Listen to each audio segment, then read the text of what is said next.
and these niggas out to get me, man. I always feel like somebody's watching me. I'm paranoid, I can't sleep, I'm in the dope gang. I think these hoes.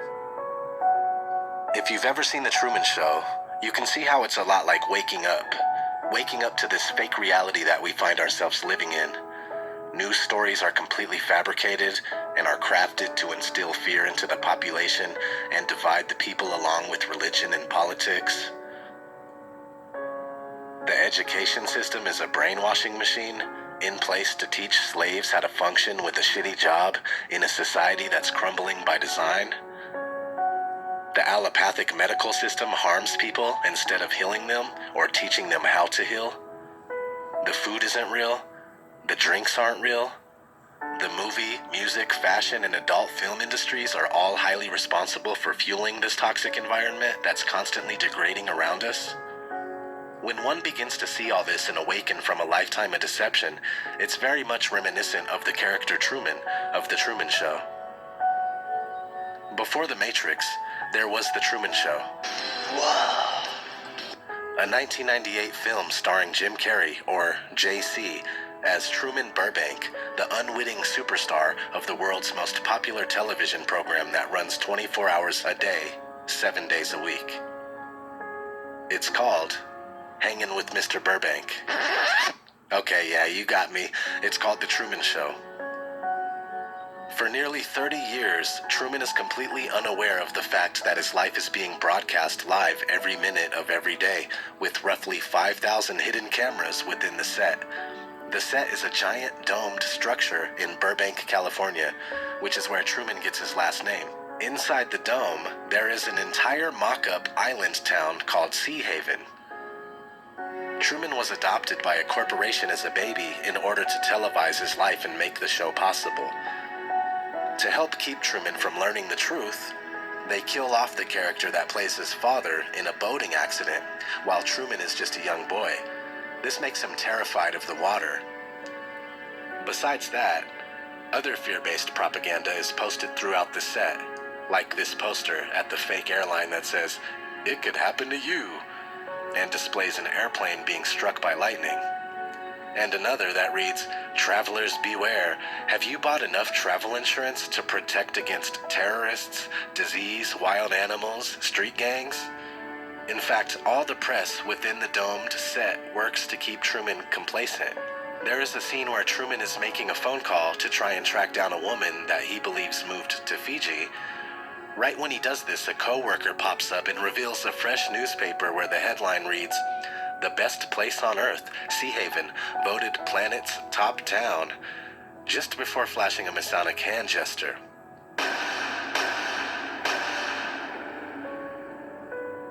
Signs and symbols rule the world, not words nor laws.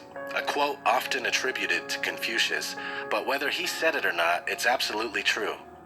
Anyway, another example of keeping Truman under mind control is when Truman is a boy in school. He expresses that he wants to be an explorer, but his teacher completely shuts him down. "I like to be an explorer, like the great Magellan." Oh, you're too late. There's really nothing left to explore. And when Truman expresses to his fake wife that he wants to see the world, she explains how it's not a good idea because they are tied down by finances. We have mortgage payments, Truman. We have car payments. What, we're just going to walk away from our financial obligations? Adventure. I thought we were going to try for a baby. So most of us have seen this movie. It's really good, and many people chop it up to being ahead of its time, basically because it foreshadowed reality TV and shows the ridiculous length some will go to exploit other humans for entertainment. Yeah, that's kind of a part of it, but pretty much everyone missed the bigger picture. This film is about you. It's about your life. You are Truman, the true man, or true woman, or simply change Truman Show to The Human Show. You have been closely monitored since the day you were born, and by now you have also been conditioned to be okay with that fact. You go through their schooling and you're taught only what they want you to know. With this amazing knowledge, you become a paycheck-earning member of the workforce and begin making make-believe money so you can feed it back into the system, creating a perpetual cycle where you are always enslaved by the debts you owe. It's a trap, and you can't get out of it. Meanwhile, you're being kept in the dark about where you live. Just like Truman, or the true man, lives underneath a dome, you too live underneath a dome, a much larger one compared to the movie. The dome you dwell in is a natural part of your cosmology, since as far back as we know, all the cultures of the world have embraced living within this dome. There are most likely several cultures that have been genocided and buried in time that we are unaware of that believed the same thing. Or knew, rather. These are just the ones we know about. The Sumerians' mythology says that a primeval sea existed before anything else and that the heaven and the earth were formed within it. The boundary between the primeval sea and the earth, a flat disk, was a solid vault, within which was a gas-like atmosphere. The stars, planets, sun, and moon were embedded in this solid vault. The Greek philosopher Anaximenes described the heavens as like a felt cap that turned on its head, with the stars fixed to the surface like nails. Flavius Josephus wrote about the earth being surrounded by a crystalline firmament. After this, on the second day, he placed the heaven over the whole world and separated it from the other parts, and he determined it should stand by itself. He also placed a crystalline firmament around it, and put it together in a manner agreeable to the earth, and fitted it for giving moisture and rain, and affording the advantage of dews. That's from the book Antiquities of the Jews. The people from all regions of Earth knew what this place looked like and the nature of things within. It's not only the Bible that supports this information, but it certainly does. Genesis 1, 6 through 8 says, "And God said, Let there be a firmament in the midst of the waters, and let it divide the waters from the waters. And God made the firmament, and divided the waters which were under the firmament from the waters which were above the firmament. And it was so. And God called the firmament heaven."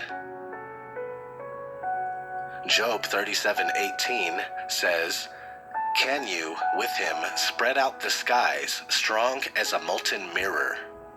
Sounds like a solid structure to me.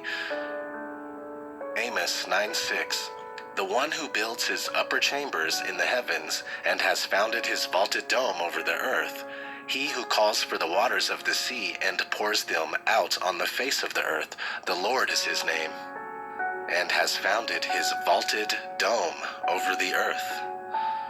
There's really no other way to interpret that. The Quran supports flat earth. Let's read a little passage here.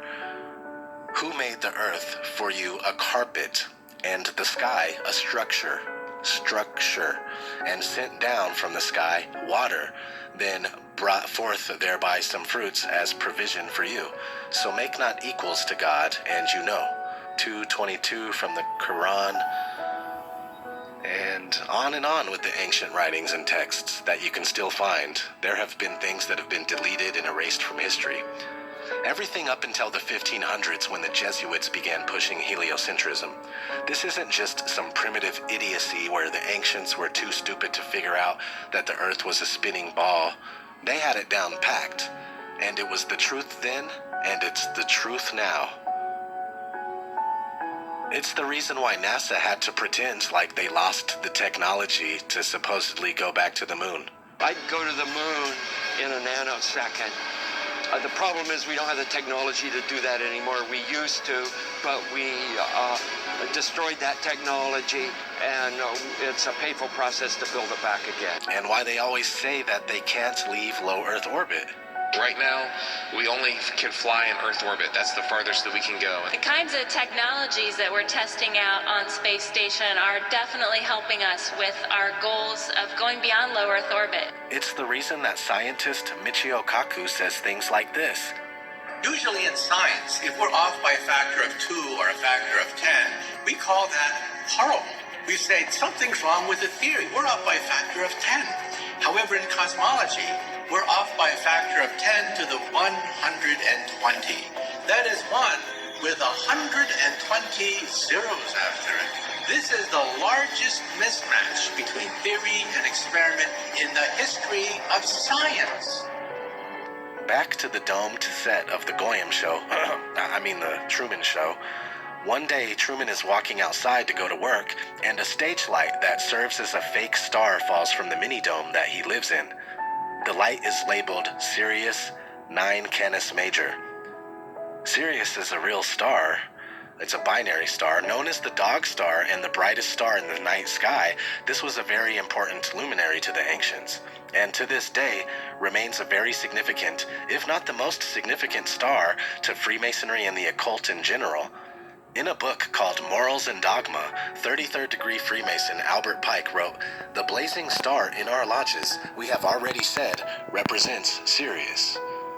So when you see this, Sirius. This, Sirius. This, Sirius. A Masonic tracing board, Sirius. And look at this. Here on the left pillar we have the sun. On the right pillar we have the moon, encircled by the 7 planets of the ancients, which I have made a video called Flat Earth, 7 Planets of the Universe, Wandering Stars. Check it out, I'll link it in the description. And in the middle here, there is a stairway to Sirius. It's on the back of the dollar bill, blazing behind the all-seeing eye. And yeah, obviously it's very important esoterically. Do a search for metal balls fall from the sky, and what you find is very similar to what we see here in this scene from the Truman Show. Seems to be happening all over the place. Are these metal spheres actually fake stars in our night sky, or are they something else? I don't really know, but it's absolutely strange.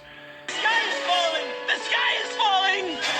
The sky is falling! Are you crazy? Another thing worth researching is the NASA patent for an artificial sun. This is from the 50s or 60s. Pretty scary because it's probably already in use. I mean, is this whole world really that fake?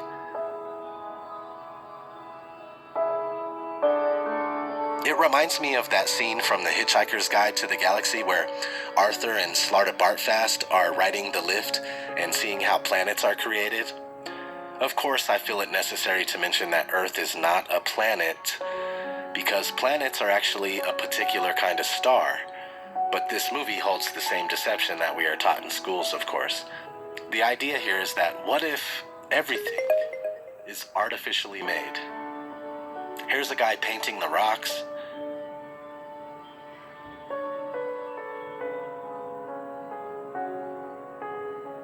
A guy filling up the ocean. Ridiculous sounding, yeah, and I don't want to believe that, but it makes things much more like the Truman Show if that is the case. Regardless if the sun is fake or not, or if there is a fake sun up there somewhere, we know that the sun is local, as depicted in the ancient cosmologies. It's here within the dome.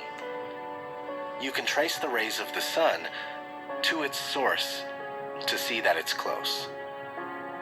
If it was 93 million miles away, you wouldn't be able to do this.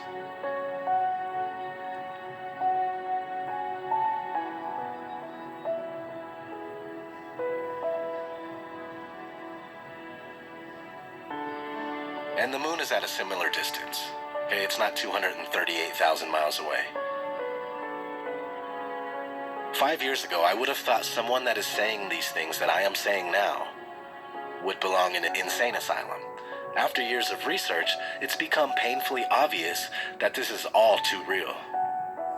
Anyway, the Truman Show is very telling, and it's funny how the logo for the Truman Show has the NASA blue marble in it.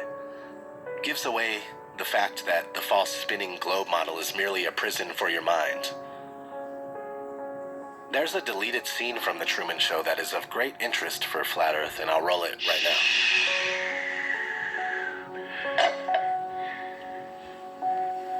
Personally, I think the unconquered south face is the only one worth scaling. It's a 20,000-foot sheer wall of ice. But that's never stopped me before. Risk? Of course I'm aware of the risks. Thank you for your concern. Don't you find it strange that in this movie that already contains major in-your-face symbolism for flat Earth, that they even considered doing a scene like that, talking about ice walls? In the most accepted flat Earth model, Antarctica is not a continent like it is on the bottom of the false globe model, but it's a massive ring of ice that holds everything we know of within. These walls are nearly 200 feet high, and when you do your research, are more plausible than you first think. Admiral Richard E. Byrd completed many missions to do with Antarctica. Some of them included names like Operation High Jump or Operation Deep Freeze. High Jump because the walls are huge and it would have been quite the task to get up there. Also, this reminds me of a Jacques Cousteau documentary called Voyage to the Edge of the World. That's about going to Antarctica. Seriously, if you currently believe that you live on a tilted, wobbling, and spinning ball that's flying through outer space at over 500,000 miles per hour, then you gotta learn that this world is not what you think it is. Curvature cannot be measured, and motion has never been detected, despite what you might think or what you have been told. There are no experiments that prove curvature or motion. Before I get out of here, I want to bring these last few things to your attention. Another interesting part of this movie is the fact that the creator of The Truman Show is named Christoph. That's easily comparable to Christ when you look at his name and the way it's spelt. Christ of. And one of the names of the network executives is Moses. At the end of the movie, Truman appears to be walking on water. And before he makes his exit out of the mini-dome, he's talking to Christoph, whose voice sounds like it's coming from the sun. Truman, you can speak. I can hear you.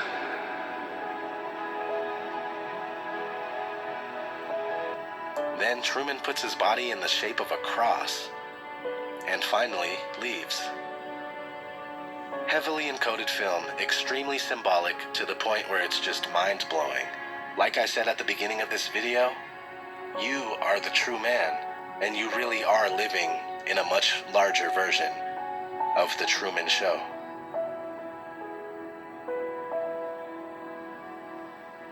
In case I don't see ya, good afternoon, good evening, and good night. What's up, everybody? This is ODD. Real quick, while I have you here, I just wanted to share these really cool flat earth pendants with you guys. I got my hands on one and I really love it.